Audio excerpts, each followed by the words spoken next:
तादाद में, लाखों की तादाद में, थोड़ी देर आप लोग बैठ जाए, जितना इंतजाम आपने कर लिया थोड़ी देर बैठ जाए। मुझे इनसे बात कर रहे, मैं आपसे भी गुजारिश करूंगा थोड़ी देर। ये सैकड़ों किलोमीटर से आए हुए लोग धूप की शिद्दत में खड़े हैं, तो इनकी मौजूदगी को सलाम। मुझे पता है नया पाने की चाहत में पुराना छूट जाता है,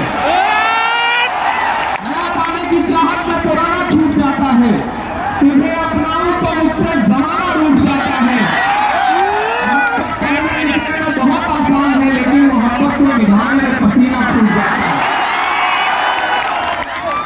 इमारत शरिया के एक बुलावे पर पूरे बिहार, पूरे बंगाल, पूरे उड़ीसा, पूरे झारखंड के कोने कोने से आए हुए अपने हमारे साथियों को, अपने बुजुर्गों को सलाम करता हूं। अगली थोड़ी देर आपसे मुखातिब रहना चाहता हूं।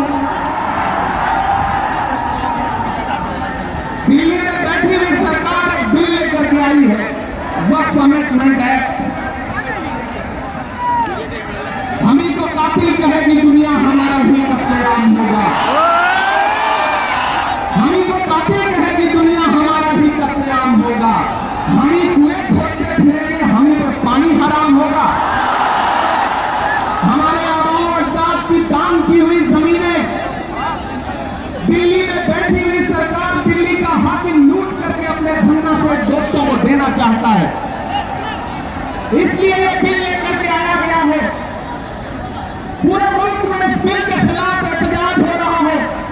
देश की पार्लियामेंट में आपने देखा, हम सारे लोगों ने इस बिल के खिलाफ लगातार लड़ाई लड़ी, लेकिन नंबर उनके पास है, इसलिए यह बिल पास हो गया।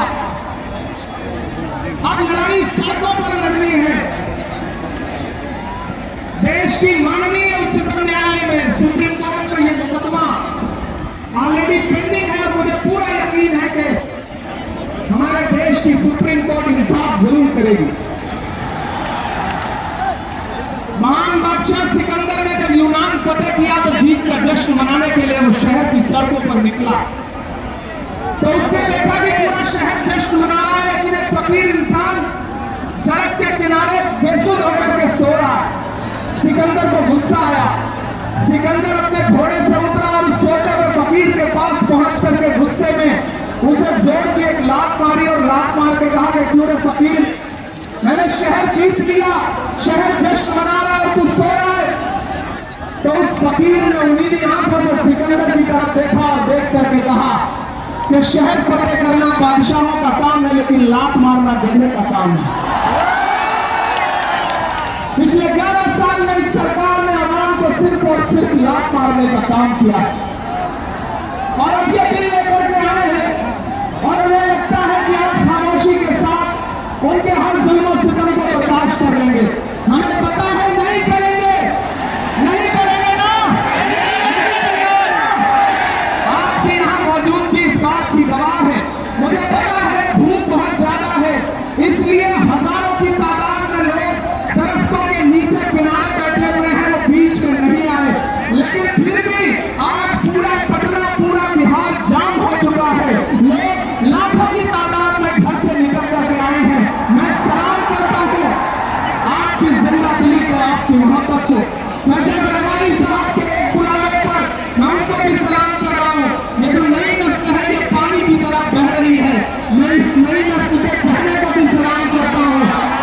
बहुत तकरीर नहीं करनी है, बस इतना कहना है कि नहीं, ऐसा नहीं होगा, कभी ऐसा नहीं होगा, कभी ईमान का कुरान का सौदा नहीं होगा।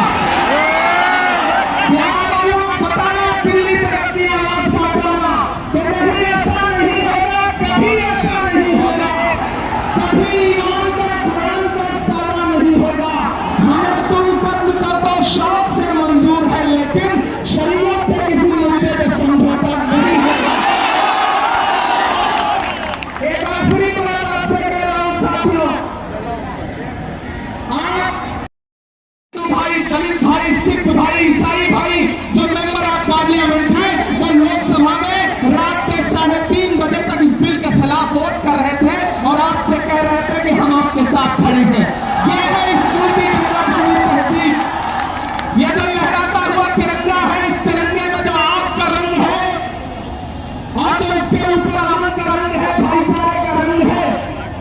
इसके ऊपर भी जो रंग है, ये तीनों रंग मिलकर कह रहे हैं कि ये मुल्क नरेंद्र मोदी जी की जागीर नहीं है, ये मुल्क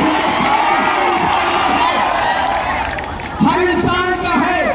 और हम अपने आबाओ अजदाद की जमीनों को बचाने के लिए, खानगाहों को बचाने के लिए, इबादतगाहों को बचाने के लिए, कब्रिस्तानों को बचाने के लिए जो कुर्बानी जरूरी होगी वो कुर्बानी देंगे। हम सड़कों पर बैठेंगे।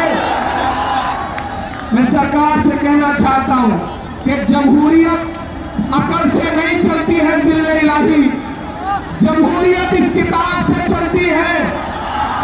यह जो संविधान है जिसे डॉक्टर बाबा साहब अम्बेडकर ने अपने खून पसीने से लिखा था, इस किताब से मुल्क चलेगा, किसी की अकड़ और जिद से नहीं चलेगा। नरेंद्र मोदी जी, आपको यह समझना पड़ेगा कि आप हमारी हिमायत में जो बिल लेके आए हैं, हमें पता है वो हमारी हिमायत नहीं बल्कि हमें बर्बादी का सामान लेकर के आए हैं। आपकी साजिश हम समझते हैं, आपकी मंशा हम समझते हैं और हम इस बिल के खिलाफ खड़े हैं।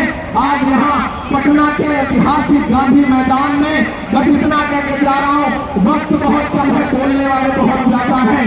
बस इतना कह के जा रहा हूँ कि हम आतिशे सोजा में भी हक बात कहेंगे, कुंदन की तरह दहर में ताबिंदा रहेंगे। तारीख बताती है कि हर दौरे सितम में हम जिंदा थे, हम जिंदा हैं, हम